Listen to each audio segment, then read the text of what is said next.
We think women need to talk more openly about money because money really matters. It shouldn't be embarrassing or confusing. Join the conversation. We'll be discussing a whole range of topics which will help you get comfortable with your finances.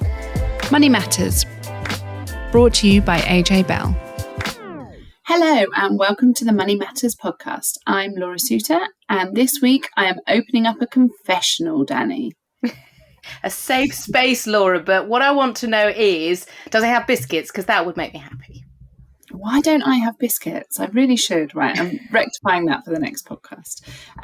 But this podcast is always, I think, hopefully a safe space where we can talk about helping people feel more confident and comfortable talking about money and making money work as hard for you as you do to earn it in the first place. Yeah, and if you are a regular listener to this podcast, you'll know that every episode we do try to tackle a different issue, but there is one fundamental thing which really does seem to dominate absolutely everything that we talk about. Every conversation that we have with women who are either on their investment journey, just starting that journey, or thinking about making that first step, they always say that they worry about making mistakes, and fear of making those mistakes is often something that really holds people back. Yeah, and so we've been putting some of our colleagues on the spot because it doesn't matter how experienced you are, mistakes happen and they're all part of that investing journey. So we've been grilling them on some of the mistakes that they've made. Yeah, people were running from us in the office. It was quite funny. We'll also be talking to the brilliant Anna-Sophie Hartvigsen from Female Invest. And welcome to any Female Invest listeners who haven't joined us on our AJ Bell Money Matters podcast before. Please come back. And she is brutally honest about the mistakes that she's made, but said that, like so many of us, one of the biggest mistakes was just not starting out in the first place. And I think it's only fair, since we've been grilling our colleagues, that we also share some of our investing mistakes. For me, it was exactly what Anna talks about. It was the not starting, or at least starting too late. I had a pension, but apart from that, and a house, I didn't really think about investing. And I know that for a lot of people, they might say, well, that's quite a good investment, but I wish I had started thinking about things like ISAs much earlier. And I think it's easy to feel like you don't have the spare cash, isn't it, really? I can understand how you fell into that trap. You kind of have the things that, the boxes that you want to tick of setting up a pension, buying a house, and then you kind of stop there and don't necessarily think about going further, do you? No, and just didn't. And because I wasn't working in the financial industry at the time, it wasn't conversations that I had with any of my colleagues either. We just, had pensions, had houses, and took a holiday. And I think my mistake, or at least my first investment mistake, I'm still making many, was probably because I was surrounded by people in the finance industry. So I was a financial journalist, and I was working in quite a male-dominated team, and all of them were investing. And I just, on the one hand, that was great. It gave me the confidence to start and made me think, well, if they're all doing it, why am I not? But it means that I ended up investing in the things that they were investing in, because I thought, oh, well, they're in the know, they must know. And so I started buying shares, and I bought companies without really knowing why I was buying them or why I thought they would do well. And I've since learned, some of their recommendations were not very good. But also I've since learned that investing through funds and things like that is just a much better fit for me personally. It's less to monitor, it's more diversified. So I guess I can't completely discredit those former colleagues because they did get me started. But I think it's important to invest in your own style and not just invest in the things that either your friends or your colleagues or people in the know tell you to invest in. So we have unburdened ourselves, which we really did think it was only fair before we share our colleagues' confessions. Yeah, definitely only fair. But let's start by hearing from Kirsty. So my biggest investment regrets, I have 3 of them. The first of them is not making the most of moving my shares from my dealing account into a nicer tax-free or more tax-efficient environment. That was something I was always meaning to do and never quite got around to. Also, not opening up junior ISAs quick enough for my 3 daughters, and again making the most of the tax allowances for those, and also getting them invested in the stock market early, and finally not increasing my pension contributions soon enough. So I've held a pension since I was 21, and probably only in the last 5 years did I increase the contributions to that significantly. And if I'd have done that a lot sooner, the compound effect would have made a huge difference to the end value. So 3 investment regrets there. You know, it's funny because Kirsty really pretty much echoes my regrets there. Right, here is Chris.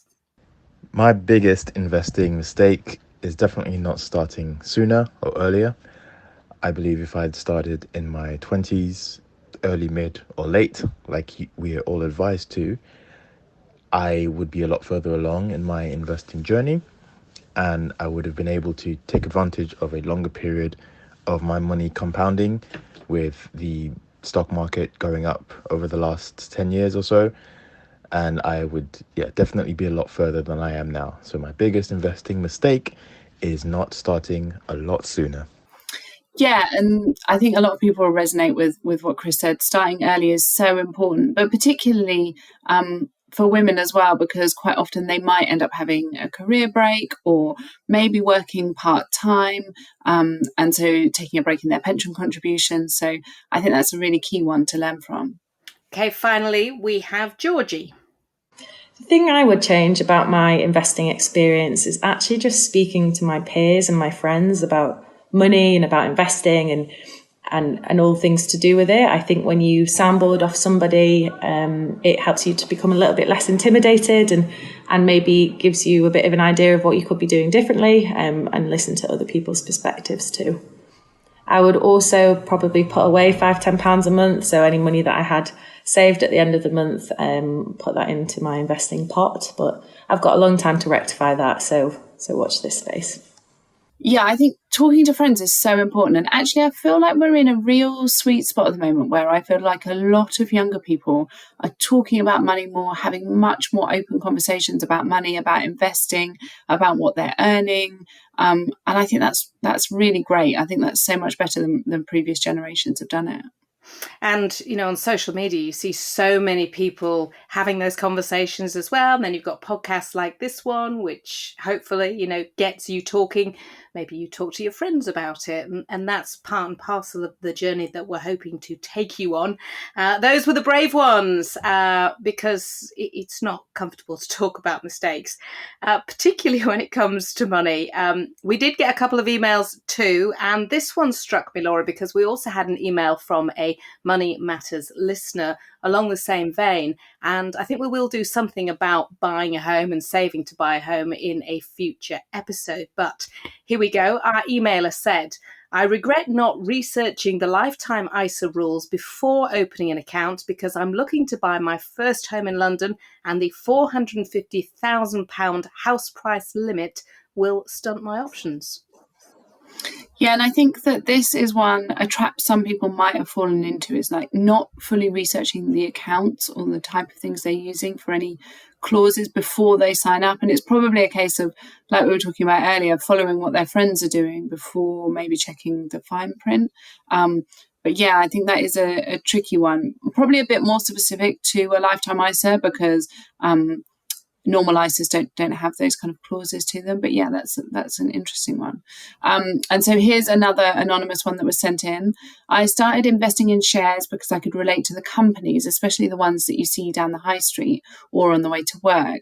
But I wish I'd learned about funds sooner. So spreading a bit of risk around rather than putting all of my eggs in a couple of companies' baskets. So that's kind of what I was talking about before. And it's a similar mistake that I made, kind of thinking that you can bet on a couple of shares rather than actually taking what is probably easier and slightly less scary route of picking funds. Yeah, and if you haven't come across funds before, basically it's a way of putting together a whole load of different company shares in one basket, and then you have a bit of that basket. So they're kind of diversified for you. They might be, funds which are particularly ESG, ethical, looking at environmental, social governance issues, or they might be funds which are talking about sort of emerging markets, places like Asia, or they might just be funds that sort of track something like the FTSE 100. But if you are interested in that kind of thing, then do have a look around. And also we have another podcast that Laura and I contribute to, which is called the Money and Markets podcast.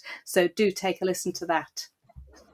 And the last one that we were sent in, so a mistake I made was not having a particular strategy when picking investments. I just picked shares here and there and didn't look at my investments as a whole portfolio.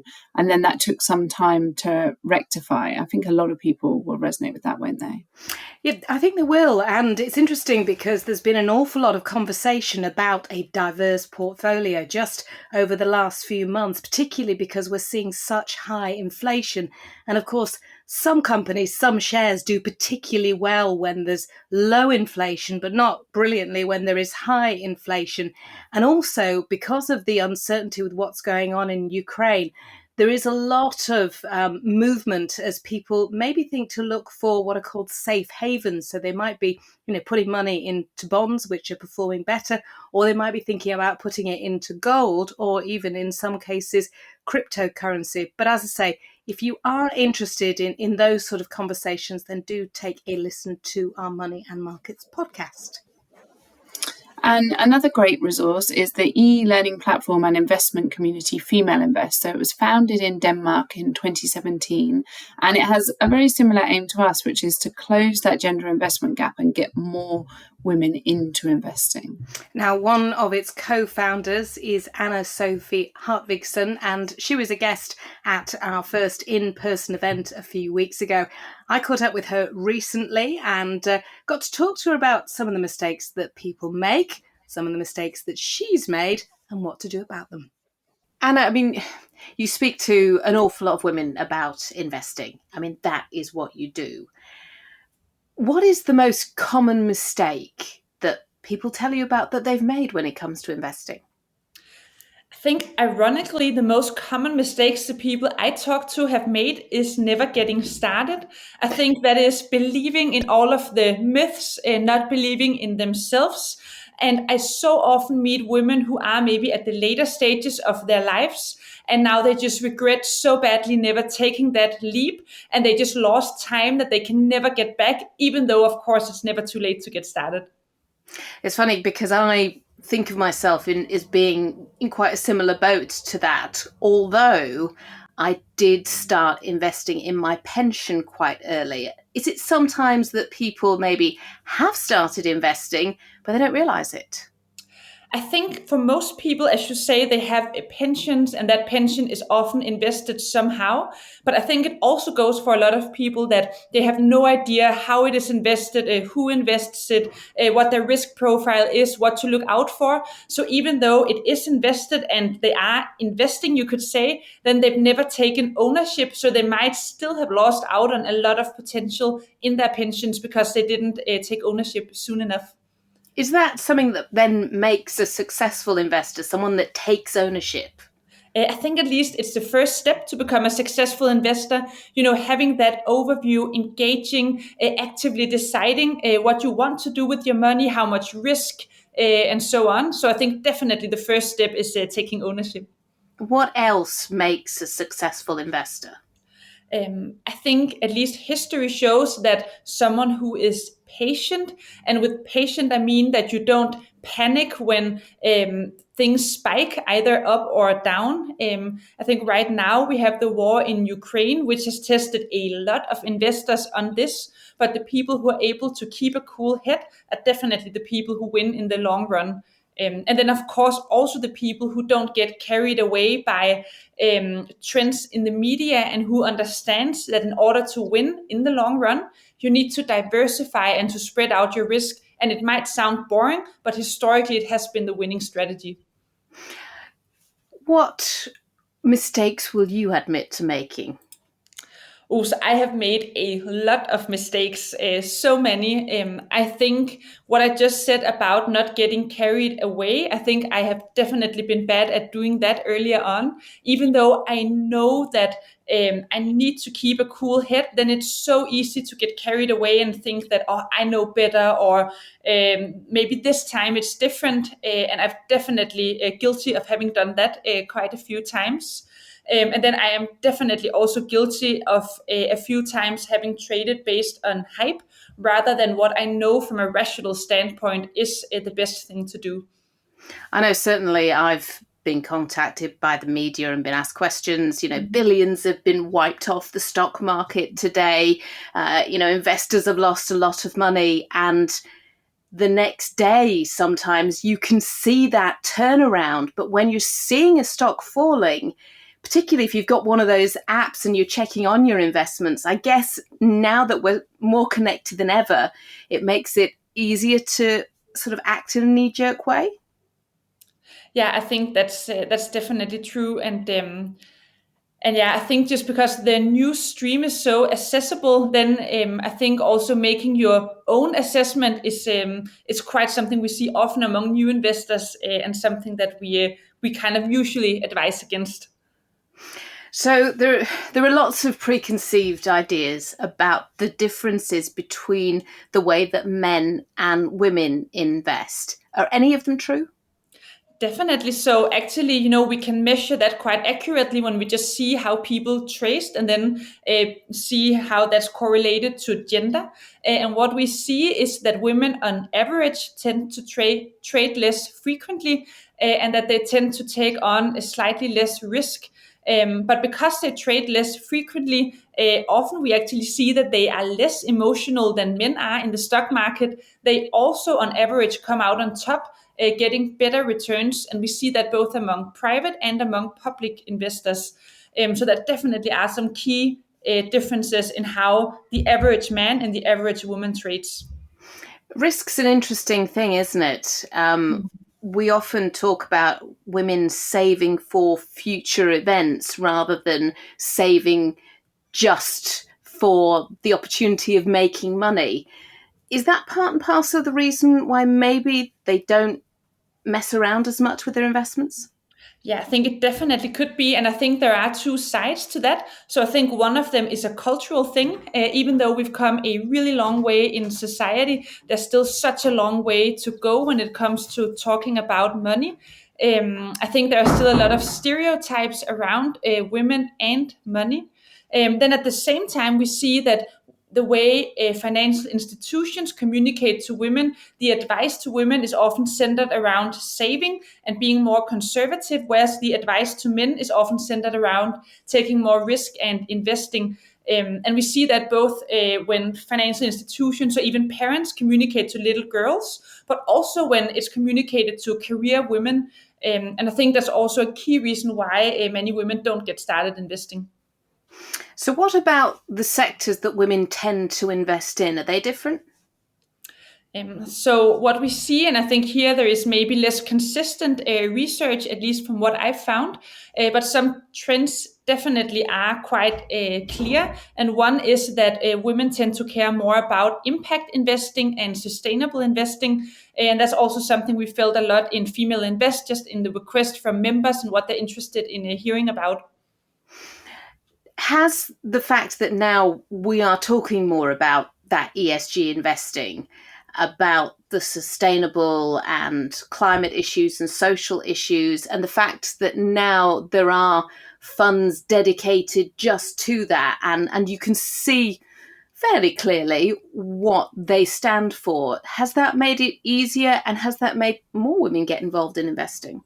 So I think the increased transparency has definitely made more women take the leap, especially because, at least in my experience, women want it to be about more than just money. Like being told, like, you can have more money to buy more things is not necessarily what motivates the average woman. It's also about freedom. It's about independence. It's about building a future for your children. It's about investing in a world you want to be part of. So definitely that appeals a lot. But but I also think we still have a long way to go, because even though we do have funds which maybe then have a name saying sustainable energy or whatever, then it's often not very clear exactly what that means and exactly what you buy into. And I think there's still a lot of work to be done in that area as well. There's been a lot of talk about, trying to have some kind of traffic light system, the same kind of system that you have on food, which tells you if food is good. Do you think we'll ever get to that point?